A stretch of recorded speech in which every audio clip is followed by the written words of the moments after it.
Good afternoon, everyone. This is the September 17th meeting of the Long Range Vineyard Transportation Task Force. I'd like to inform everyone that the Steamship Authority is making an audio and video recording of today's meeting. And if there is anyone else making an audio recording of today's meeting, please identify yourself by pressing the raise your hand icon, or if you are joining by phone, pressing *9 on your keypad. And when you're recognized, please state your name for the record. None of the participants do, and none of the attendees have raised their hands, so no one else is making a recording. In response to Governor Baker's executive orders concerning the necessity to conduct public meetings in line with social distancing guidelines during the current state of emergency involving the COVID-19 pandemic, all task force members are participating remotely in today's meeting because their physical attendances today would be unreasonably difficult. All task force members are participating in the meeting by the Zoom video conferencing app, and all members will be clearly audible to each other. Welcome, everyone. If I could take attendance, Leon Braithwaite. I see him, he's muted though, but I will respond to him. Braithwaite here. Doug Brown. Here. John Cahill. Here. Keith Chatnover. Here. Jack Law.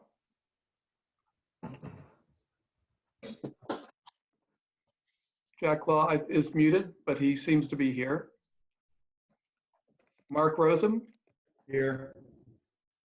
Michael Santoro. Present. And Doug Cederholm has just joined us.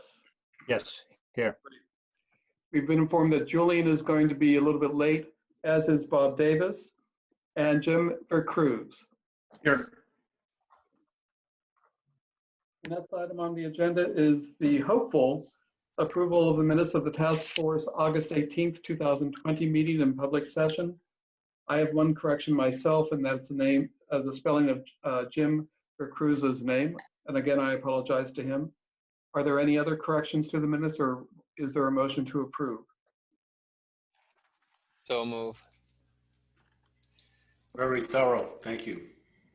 I'll second the motion. Okay. And everything has to be by roll call vote. So on a motion to approve the minutes, Leon? Braithwaite, aye. Doug Brown? Aye. John Cahill? Cahill, aye. Keith Chatnover? Chatnover, aye. Jack Law? Abstain. Mark Rosen? Abstain. Michael Santoro? Santoro, aye. Douglas Cederholm? Aye. And Jim Vercruz? Yes. Great. Okay. So I was asked at the last meeting to put together the agenda for this meeting. And given the comments of the task force at the last meeting, one of the subjects that they were most interested in seemed to be whether the authority should explore limiting the number of vehicles traveling to Martha's Vineyard during the summer. Because that was the first objective listed in the Martha's Vineyard Regional Transportation Plan from 2020 to 2040. It's a complicated subject. On the agenda, there are a lot of subparts which talks about how complicated it is. And this is one of the items that the Steamship Authority may or may not have an impact on the island's traffic concerns. And so I throw it up with both feet in the mud or both feet in the water and ask if anyone would like to start the discussion on it.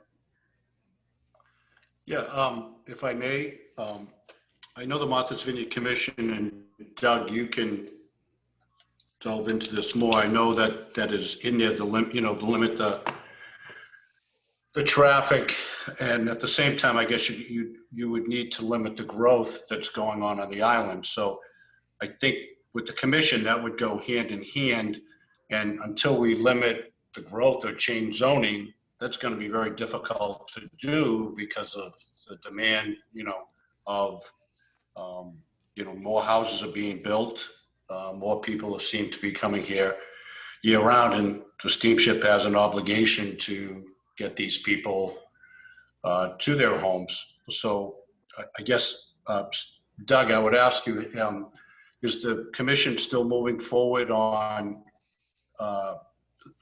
changing zoning or working on that aspect of growth on the island? Because I look at it as if until we solve that issue or limit that, it's pretty difficult to limit the transportation and people trying to get over here to their homes. Well, Not to put you on the spot, but it's a spot I've been in before. I don't mind.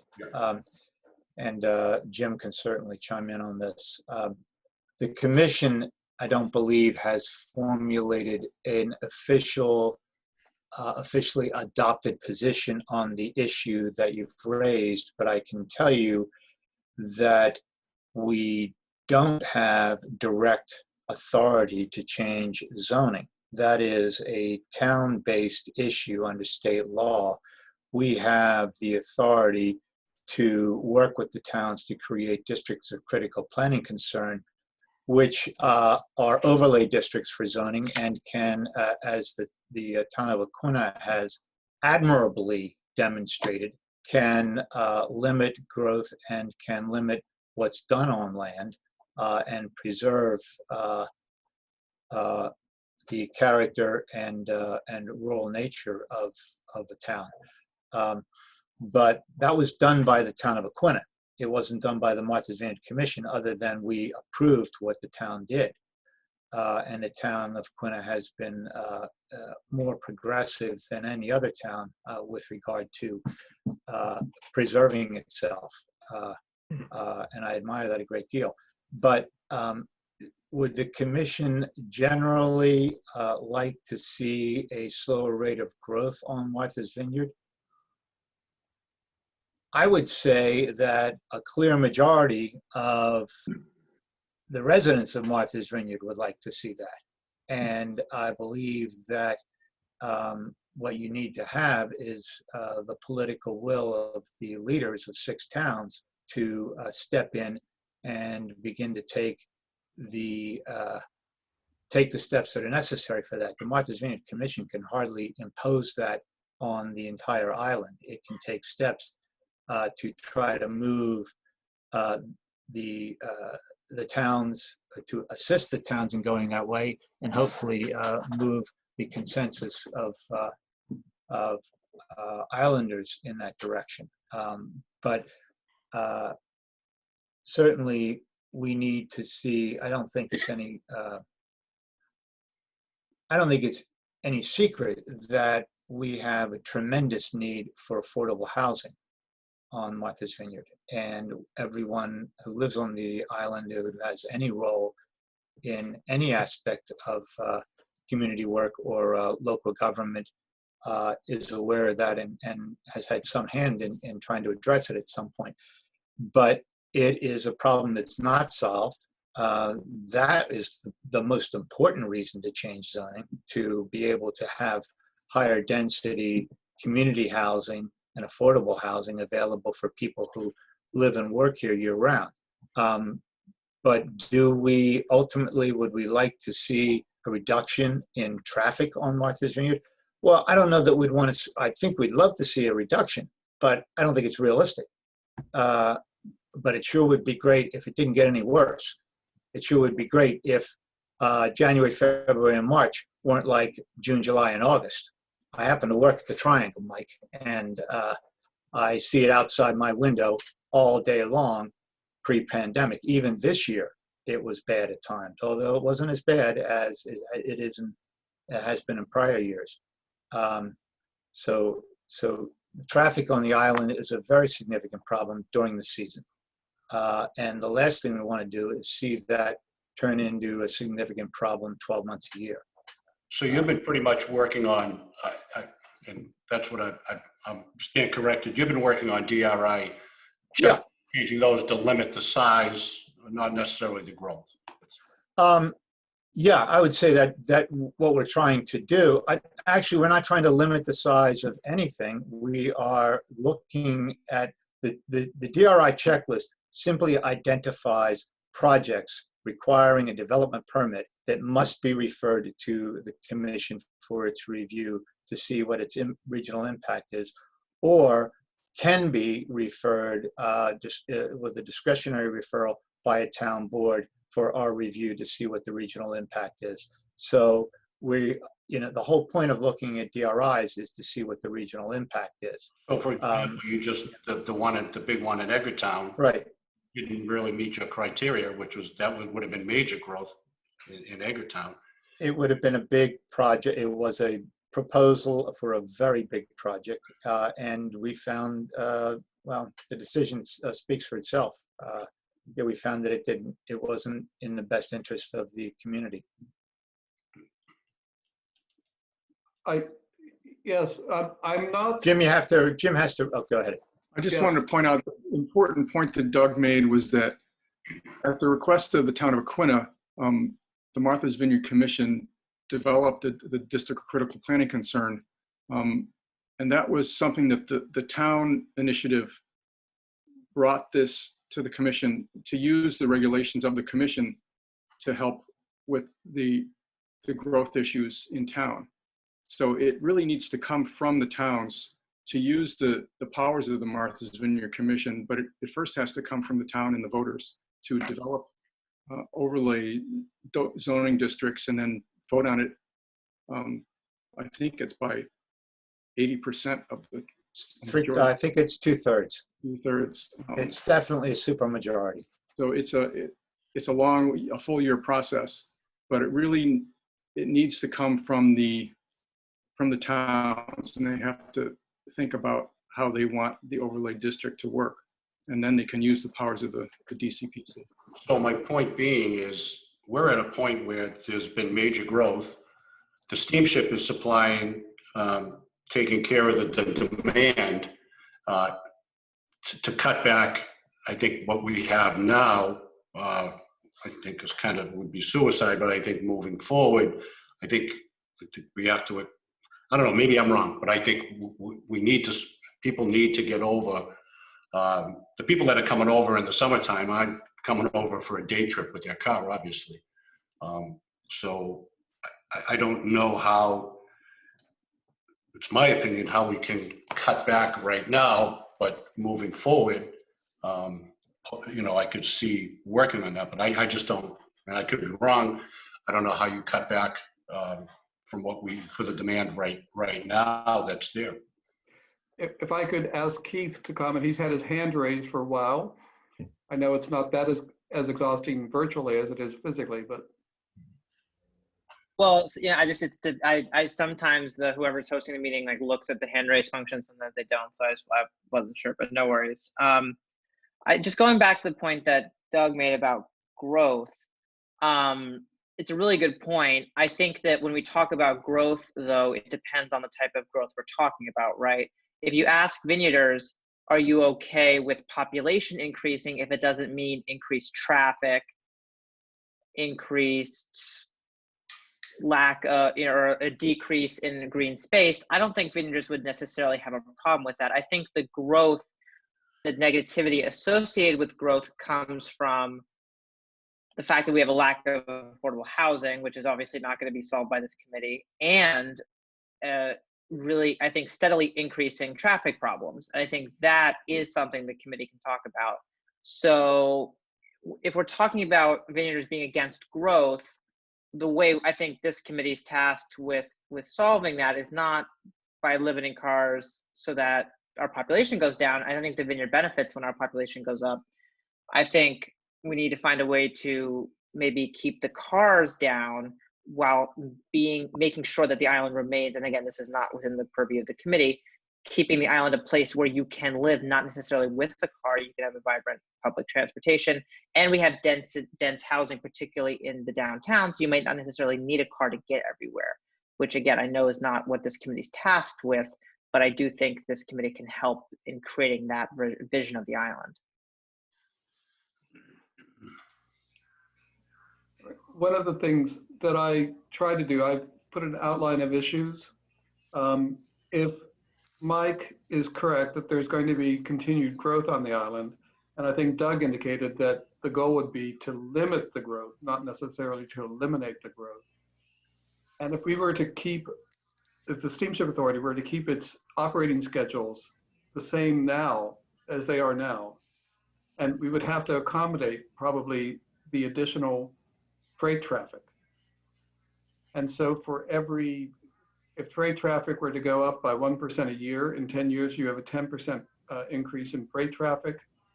And that would mean that if we have the same deck space, because our deck space is probably almost all occupied, there would be around a 5% decrease in the number of automobiles that we can carry. And is that something that the Vineyard, Mike is talking about going forward, is that something the Vineyard would like the Steamship Authority to try to hold on increasing its capacity? Or is that something that they would like the Steamship Authority to wait until there are some more infrastructure ways to deal with it on the island? Good question. Question. Yeah. Well, one of the areas that, and I think that Oak Bluffs and Vineyard Haven have been looking at it, some of the deck space is used by removing the trash from the island. And if that were removed by barge, compacted and then put in bales and then moved by barge, that would free up some deck space for trucks versus the number of trucks that are going off every day, every week for removal of trash. But I think, aren't they bringing stuff back in some cases too? Mark can answer that question. I think they go off with the trash and then they bring back other kinds of commodity.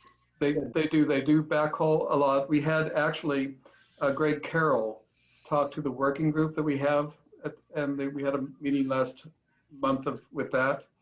And Greg Carroll mentioned that practically all of the trucks that carry trash and solid waste off the island backhaul goods to the island for the vast majority of the year. And I think it's only in the dead of winter months that they don't come back with a backhaul. So that's a complicated issue. It would be great to be able to target the solid waste if that could be barge, but then again, you have to ask yourself whether barges could backhaul materials as well. The issue came up, Leon, at the, were you part of the other task force? No, Leon is not. I think so. Only you and John are, Mike. Yeah, so, I mean, that came up in barging. Well, you know, we've talked about New Bedford. We would need to have a dock space here on the Vineyard. And, you know, Ralph Packer, over the years, his facility has been brought up, but as we know, and from what I understand, it has happened, or the negotiating it's going on with the Vineyard Wind to use his facility. Mm-hmm. So, and I think they're tying that up for the next 5 years. So it's a great idea, but where do we facilitate that on the Vineyard? Where does that originate on the Vineyard? Well, I think that if what you just mentioned, the 5-year plan, it might work, because I know to switch from the current method of the solid waste disposal that we currently have, it would take a number of years to get the infrastructure put into the, like the Edgartown transfer station, the compactors to be able to set that up. And we could be looking at, in our plan, to suggest that happened in 5 years. That's a perfect 5-year out type of thing we could be looking at to help reduce the number of trash going off. I know that a lot of times they also bring back on the barges the what do you call it, I want to say portable houses, but the prefab housing is what Ralph used to come back a lot of times with his barges. And there's a lot of that going on, but then that goes to your growth side of building more housing on the island. Right. I do think that the number of cars coming to the island has increased, but there's another issue too. A lot of people, or a lot of my friends who have houses here, they park a car here year round. And when they come back, they come in one car, but they have two cars on the island. And these are what I would call the summer resident.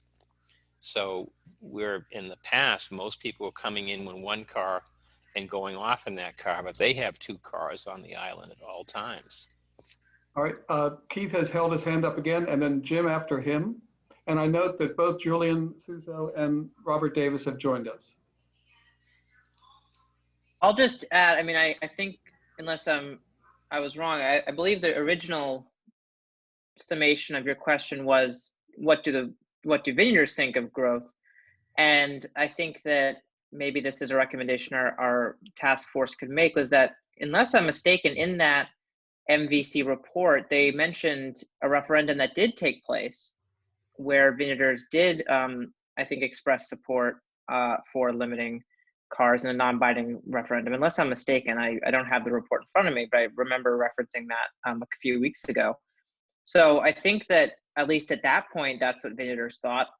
If anything, I would assume it's actually gotten more, people have gotten more supportive of measures that would limit traffic because traffic's gotten worse. So perhaps we could ask voters what they think, but I think that vineyards pretty uniformly would say, if we can find a way to make traffic better and to limit the growth of cars, they would probably be in support of it. It certainly did. You're right. There was a non-binding referendum. It was quite a number of years ago. And I think it was pretty clear that they wanted to put a cap at a level of like in the late 90s, which was a long time ago. Right. And we've blown way past that. So, way past. Food for thought, at least. All right. Jim, I think you've had your hand raised and you've unmuted yourself. My question is,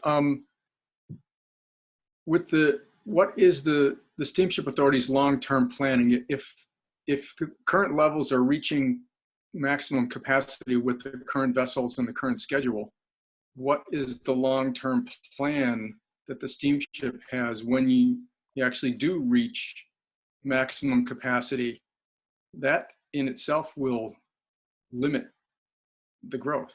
If you don't have more deck space or more trips. And if you're getting close to that point right now, when do you see that becoming a reality, that you're running at maximum capacity? Well, we are pretty much running at practical maximum capacity for much of the year. And in the past, we have simply added capacity, either with larger boats or with more trips. We've gone from single cruise to double cruise to triple cruise in the off season.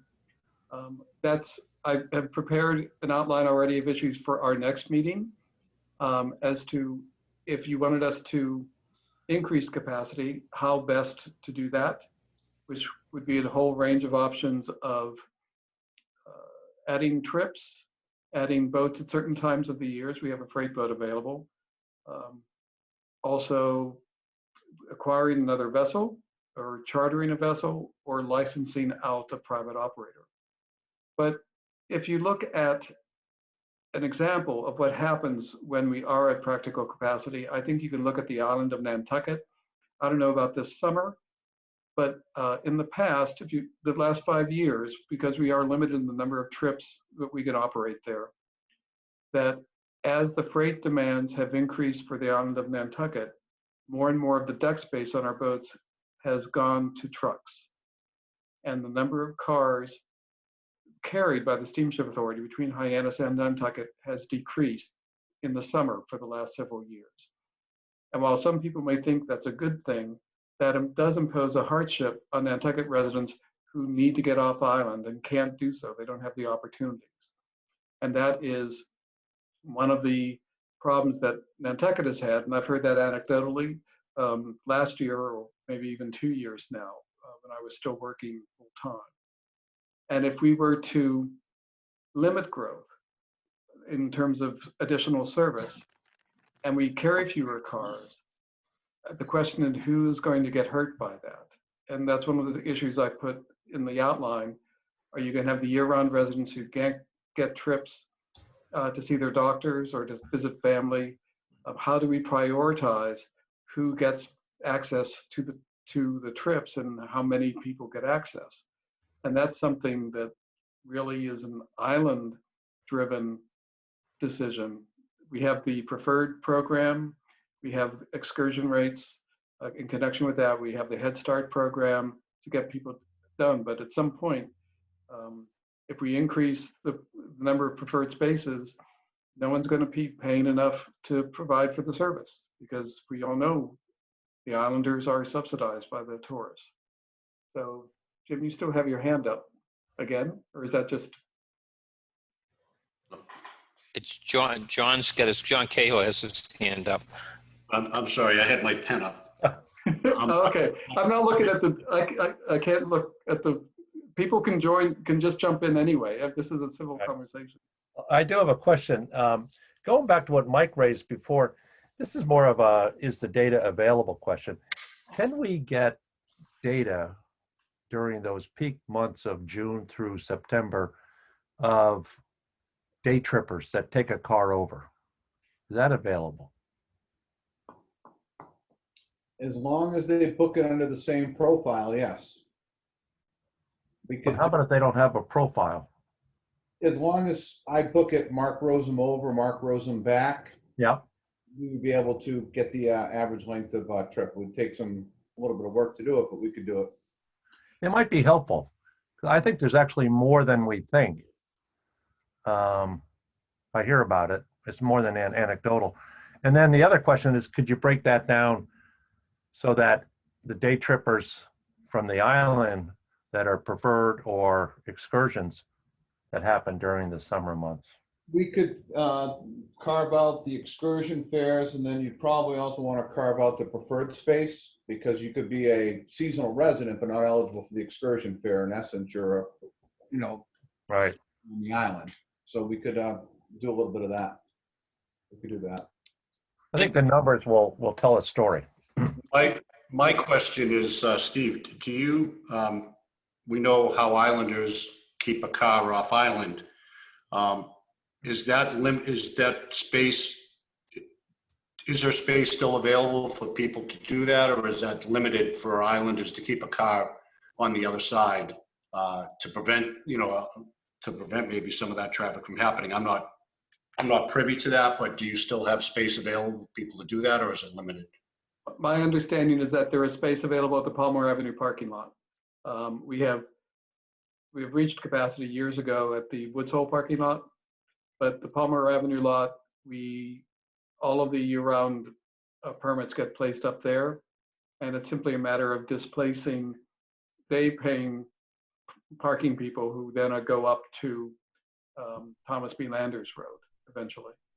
So the consequence of having more people garage cars on the mainland is simply that we would be opening up the Thomas B. Landers lot earlier in the summer and keeping it open later in the fall than we do now. It's not that there's no space available. It's simply displacing the regular paying people. What is the fee now for $700 a year? a year. I just booked one over this past year, January, thinking I was going to use it, because I made 22 round trips last year, and I figured if I ever got to doing 10 a year, I would get a space. And last year I jumped to 22, so I put a car over at Palmer lot, and Bob Davis looks at it every day for me to make sure it's still there. It's outside of his window, and I haven't been able to use it. It's still there. But thank you, Bob. Let me ask you, Leon, if you didn't have that, would you be taking your car back and forth? I did it 22 times last year. Yeah. So I eliminated 20 those round trips that I had to make. And it's a nice convenience. I was all set to use it until COVID came along. But I want to go back to that. Wait. Before you go back, Keith has his hand raised again. Okay. I'll let Leon go first. Okay. It's about Keith's point that he was making with the question that was asked to the voters about the less traffic. That question, I think, when it was asked, was being answered by the people who live on the island full time. And they would say, if you did it today, they would say they would rather see less cars on the island. My point is that they have a bias because they want to see less traffic. But people who are coming here visiting and bringing their cars, it's not an issue to them. And I think that a lot of the people, that was like almost 20 years, not quite 20 years ago, the population has changed tremendously since then by the new people moving to the island on a full-time basis, like myself. So I see traffic, but it doesn't bother me because to me, I've always been seeing traffic when I lived off island. So there may be a little change in that, but again, trying to eliminate traffic by reducing the number of boat cars coming by the boat, I don't think is going to ever do it because people are putting more cars on the island. Well, it's one tool. It's not the only way to do it, but it's one tool. And Leon, I guess I moved here 20 years ago and I got used to it, and I sure don't want to see more traffic here. And I think most islanders would. I don't know that it's necessarily a bias. It's trying to preserve a way of life. Yes, certainly there is a conflict between day trippers and full-time islanders, between seasonal residents and full-time islanders. Yes, those tensions exist.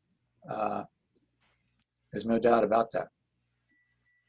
And yeah, I mean, frankly, I mean, if you took that vote again, I think it was taken in 1990. I don't know why that Late date's 90s. in my Yeah. later 90s. Okay. Yeah. It was I mean, definitely- I would venture that margin, whatever the margin was, might even have grown as traffic has gotten worse. There have been an increase in population, like we know that, and we'll see when the census numbers are released later this year that it'll continue to be a really positive amount of growth. But I think that voters would probably, full-time residents would say that, and that's, I think, who we should be catering to. I know that tourists are the lifeblood of our economy, but I also believe that they will adapt because they aren't making a living while they're living here. So I think that we should cater our decisions towards full-time islanders. I'll also point out that, just thinking off the top of my head, I think that if Palmer were actually to be filled with more islanders, I would think that Falmouth residents would probably be okay with that. I think that I don't think it would really matter as much to the Woods Hole folks because the trip doesn't go all the way to Falmouth anyway. But I think that if you lower the amount of people consistently going where you'd otherwise be going to Palmer, that might be good for Falmouth folks. And then my last question, this is just very broad, but the steamship price discriminates, right? I mean, we think about discrimination as a bad thing, but the steamship price discriminates. They charge tourists more because there's no such thing as an excursion rate if you don't have the excursion pass. And so my question is there any kind of system with Nantucket wherein it's easier for Nantucket residents to get a ferry reservation? So if we're making it easier for them to afford a ferry, are we also making it easier for them to book a ferry, or is it just easier financially? Because if we're talking about Vineyarders being punished by us lowering the amount of people who can take a car over, but we kept it so that the Vineyarders aren't the ones that are hurt, I think they would be a lot more likely to support it if they knew it was just as likely if we lowered the amount of cars, but they were just as likely to be able to get a reservation as they are now, if that makes sense. Keith, if I may, this is Bob Davis. So in terms of the excursion program and the preferred space, the Vineyard has far more daily preferred space. I think it's 6 preferred space leaving Nantucket on a daily basis. 7 spaces coming back because we don't know which trip they're going to be able to make to get back. So versus the Vineyard, we have, I think it's 140 spaces or...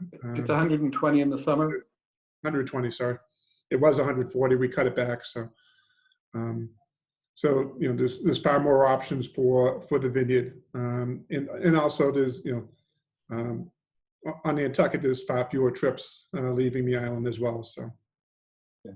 Basically on Saturday, you're talking roughly 28 trips times 50 car spaces, about 1,400 car spaces on the Vineyard route versus 9 trips times roughly 50 car spaces, which is 450 on the Nantucket route. So it's much more challenging on the Nantucket route for residents, even though it's a smaller population. I have a question And if I could. So is the pricing different in different lots? Do you pay a premium to go to Woods Hole and middle price in Palmer Ave and cheaper out in Katomet? Is it tiered like that? No, That's daily parking you're asking, right? Yeah. we have parking on the pricing on the weekends. And generally what we do is we don't keep both lots open at the same time for operational efficiencies and cost. So when Palmer Ave fills up, then we go out to Thomas B. Landris. And just another point of information, that the Woods Hole parking lot is entirely filled with permit holders and possibly some accessible spaces for people who need to park there. But we don't use that lot for any person who are paying on a daily basis. Didn't you give up space too to the town of Woods Hole? Yes, there are, Yeah. I think, around 40 spaces so that businesses in the town of Woods Hole can have some parking as well. I think they actually gave us a little bit more this past year as on a request. Yeah, I think so. Yeah, Thank you. I think it's up to 60. Slip that. Oh my through. goodness. Okay. So when I think of in terms of limiting things, I always think first financially. If you make it more expensive, less people will come. You'll make more revenue. I wonder if you can think of any kind of ways that there can be some financial incentives or disincentives to bring your car and without hurting the residents in the island. I mean, is it the majority of, what's the volume of traffic that's actually residents versus people that are just coming over to check out the island? Is that known? Last year in 2019, we had 261,000 non-excursion fare vehicles, and we had about 154,000 excursion vehicles, automobiles, not counting the pickup trucks. Put in context for the cars. Last year was the first time we put peak pricing in, where a automobile or basically a passenger vehicle was cheaper to travel Monday through Thursday than it was Friday, Saturday, Sunday. Mm-hmm. I'm sorry, Mark, could you repeat the numbers for the excursion and non-excursion? Excursion last year was 154,000, and the standard fare was about 261,000. I'm rounding, so And that's just for the vineyard? that's for the Vineyard automobiles. So the excursion fares are anyone on the island who is on a street list? And that is my understanding of the requirement to get an excursion fare. So that does not include the seasonal island residents who still have a street listing on the mainland so that they can vote there. It includes more of a year-round islander situation. So that's the 154? 154. Yeah, and the irony is for pickup trucks, and it's odd that the standard fare is about 47,000, and the excursion's almost 38,000. So it's much closer. That's for pickup trucks? Yeah, for the under 20-foot pickup trucks. Yeah.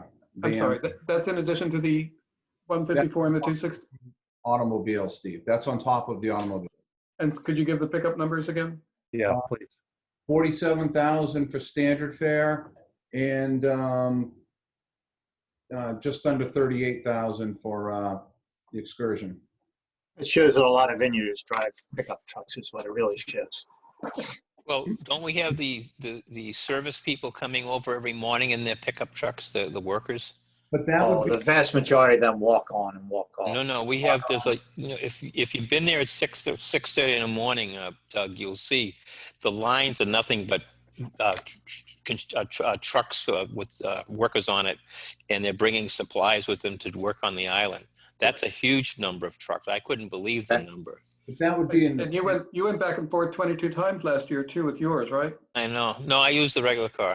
Okay. I have a pickup truck though.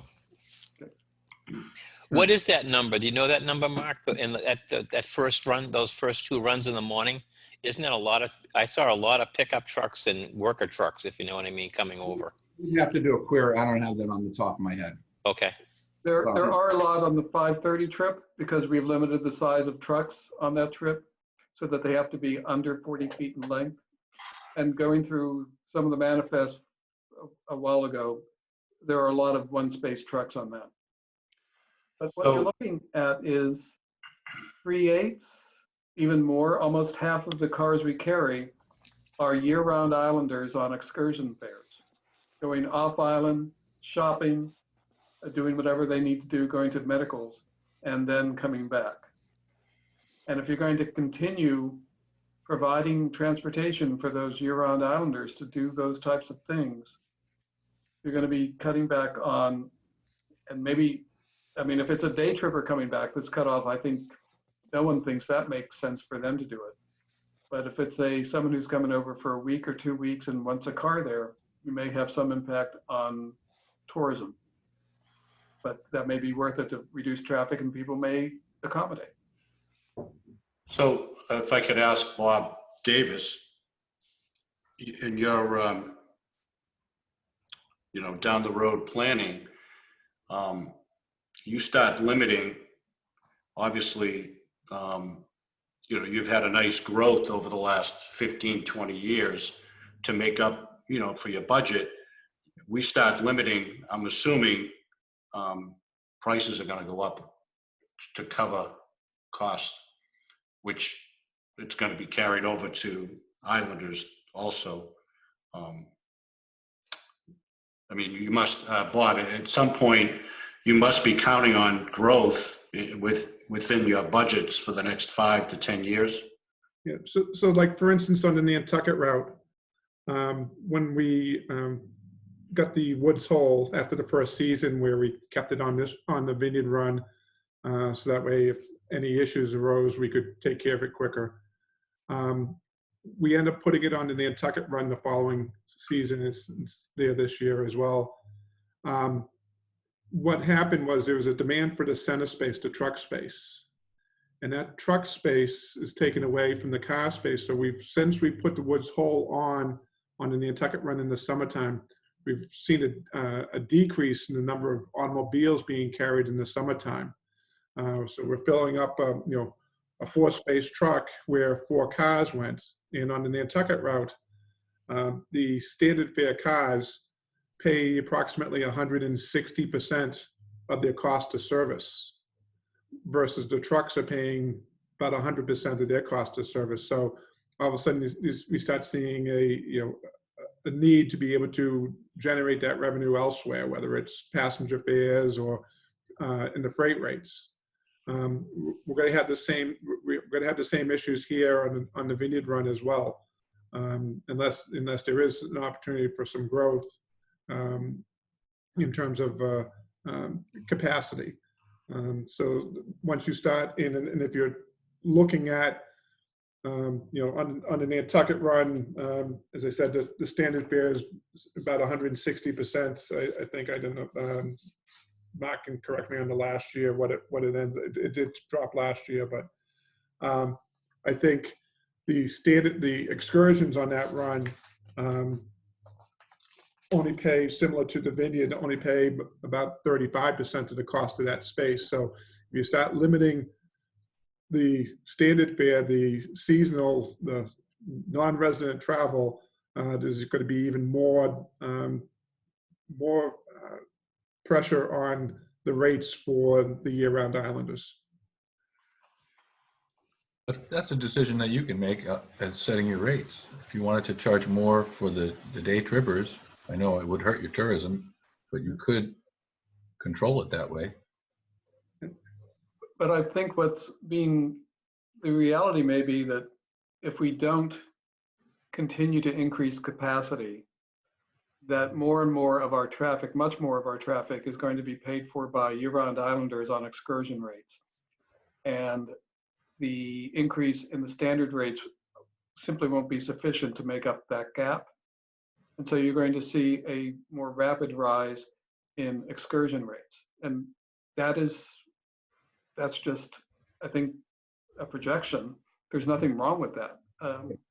The other aspect, and we go through, at the last thing in the outline I prepared, is that you then have the cost of service being borne by those relatively few people, islanders, who have to go back and forth for either medical appointments or other essential needs. when we carry freight trucks all the time, and though the goods carried on the freight trucks are used by everyone on the vineyard. And so if you increase the freight rates instead of the excursion rates as much, you get to distribute those increases over a far larger group of people than just the person who has to go to the doctor or the dentist. And that's a public policy decision, and a very difficult one. But the percentage of transportation costs for goods that arrive on the island that is attributable to the Steamship Authority's fares is actually quite minimal. And so even a substantial increase in those freight fares may not make a substantial impact. The one example I put in the outline is that if you raise the fare of a fuel truck, which carries 10,000 gallons of gasoline, by $50 each way, which is a substantial increase in that fare, that amounts to a penny per gallon of gasoline on the island. Obviously, there are some other ones that have more. If you carry concrete blocks over, that doesn't have much value. But those types of decisions as to where you increase the rates is something that the board has struggled with ever since I've been involved with the Steamship Authority. And each island has had its own path. The vineyard already has its freight trucks pay for more of the cost of service than Nantucket has over the years, although that may have changed. How much of the budget of your revenue comes from, what's the breakdown on passengers to cars? The revenue coming in? Well, Mark's looking up the actual numbers, but it's basically 31%, 31%, 31%, and then miscellaneous revenue, concession fees, things like that, driver services, cancellation fees. That makes up the difference. Do you consider parking revenue to be part of passenger revenue? No.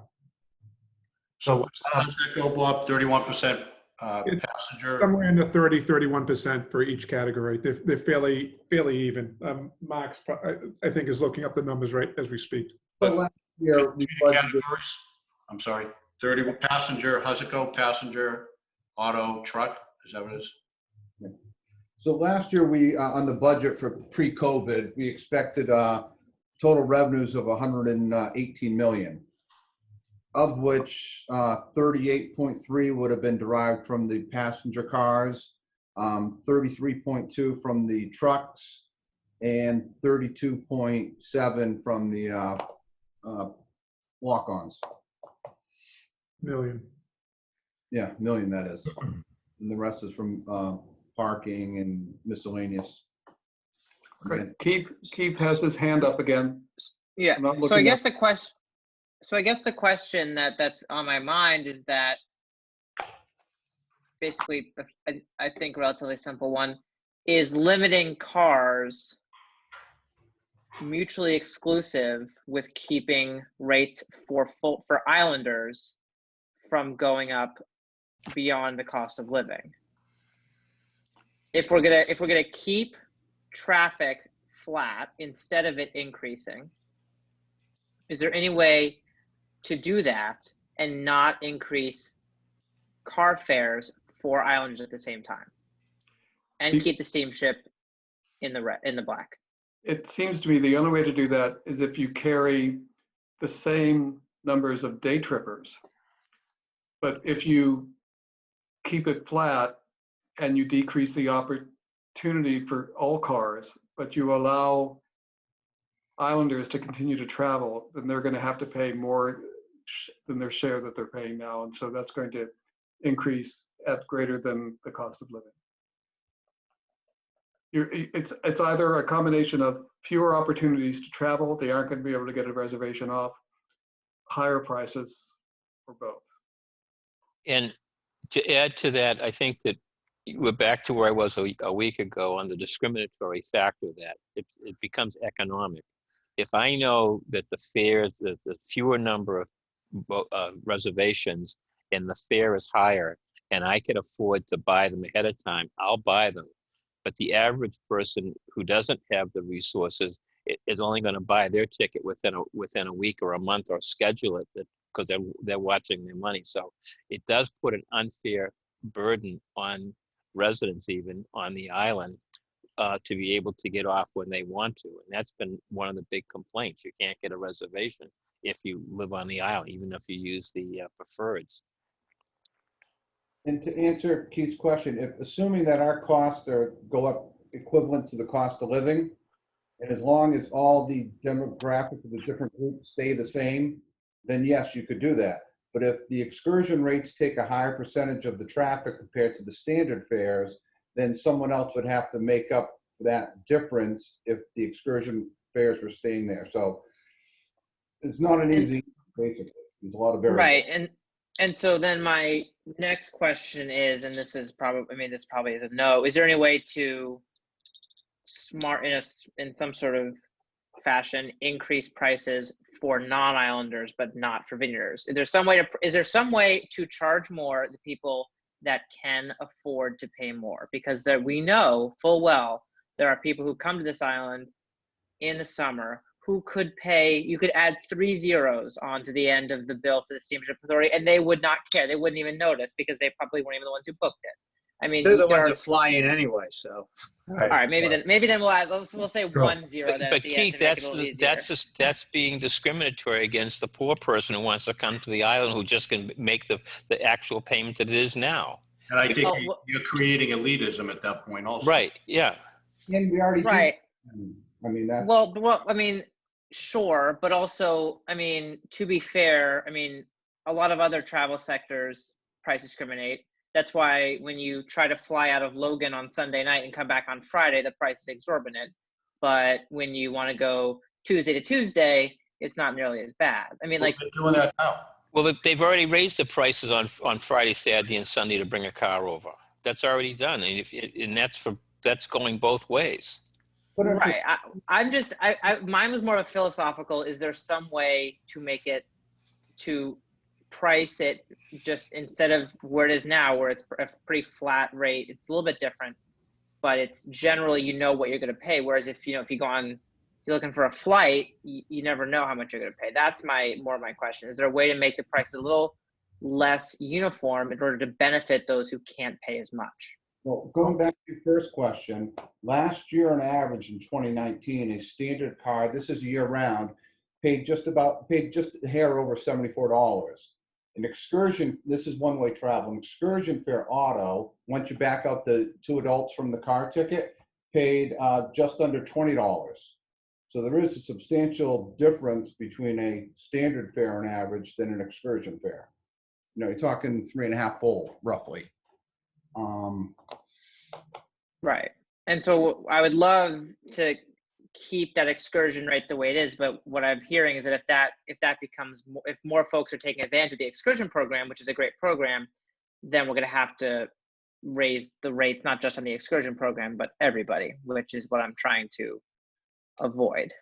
You're pulling from the standard fare who are paying substantially more and putting more into the excursion. That would, the blended average of all the vehicles is going to come down.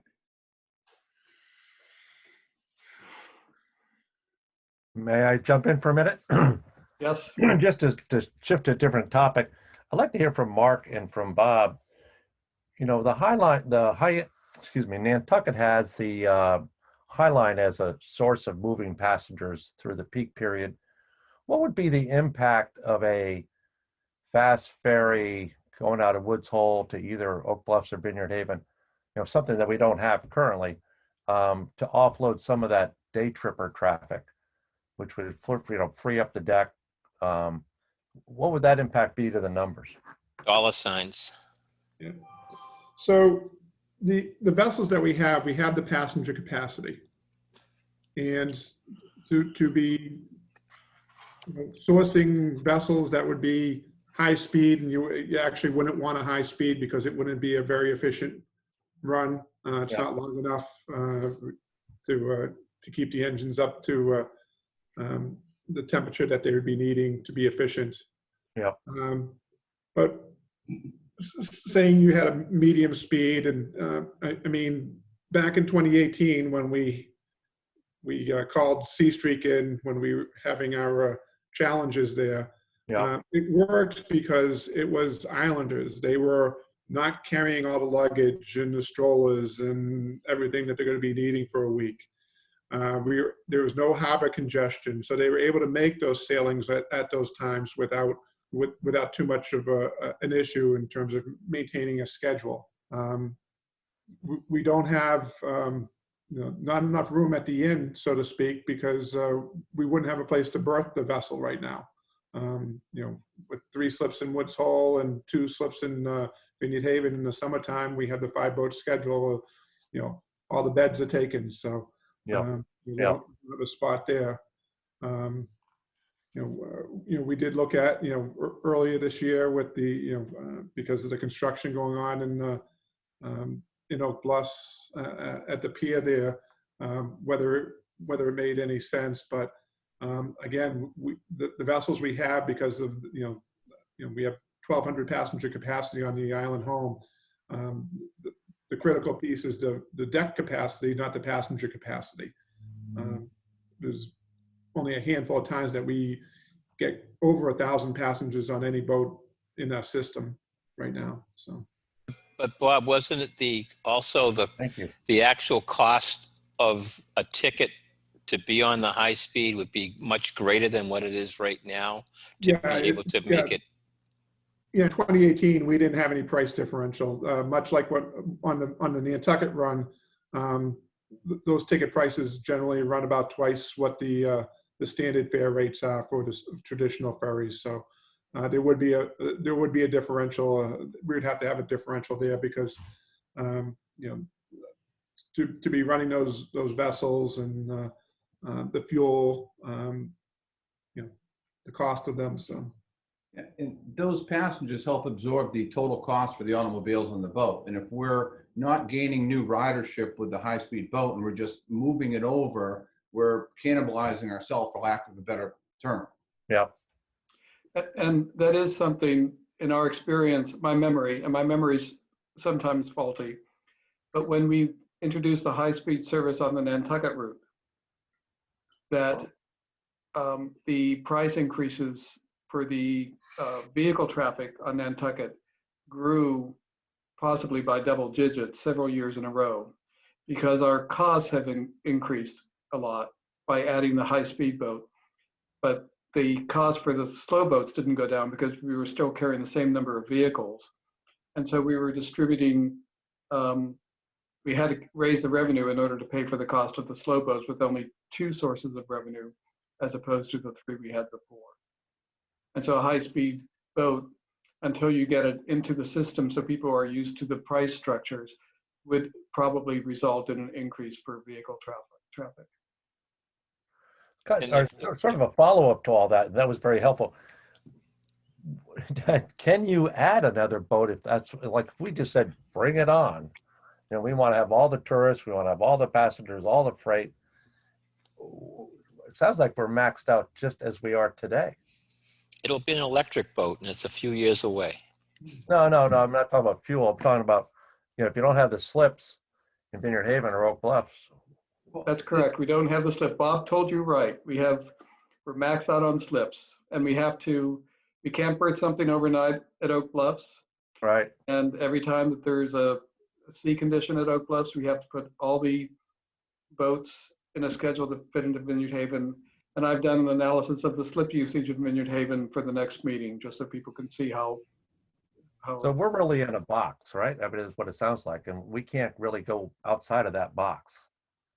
Well, I think the idea was of this committee is the steamship needs to know what direction to go in the next 5 to 10 years, as far as looking out how big of boats to build, capacities and such. Correct me if I'm wrong, Steve, but this is part of this, isn't it? Yeah. This is like part to of carry. You build a boat to carry more cars. Well, that's one option. That's an expensive one because we have the Woods Hole terminal that we're finishing up here over the course of the next decade.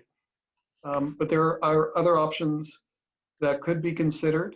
And I'm not advocating for anyone, but you could license, if you could find a private operator who believes that it can operate at a profit, you could get some additional service, and they would be responsible for finding their own berth on the mainland. We do have time at the Vineyard Haven terminal for an additional boat to come in, unload and load, particularly in the early morning and begin in the late afternoon. So those time frames would have to work with our operations. But that is something that deserves another little bit of discussion.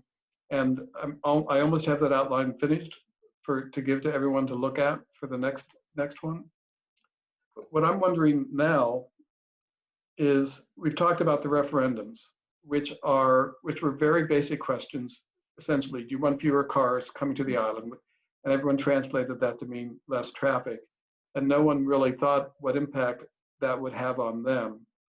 I'm wondering whether, and that would be the result again, because it's a very, do you like, mother and apple pie?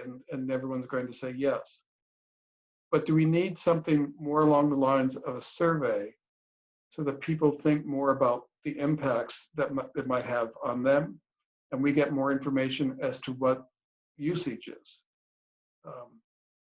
How often people go off island, how often they use the excursion rates. Would they be willing to forego excursion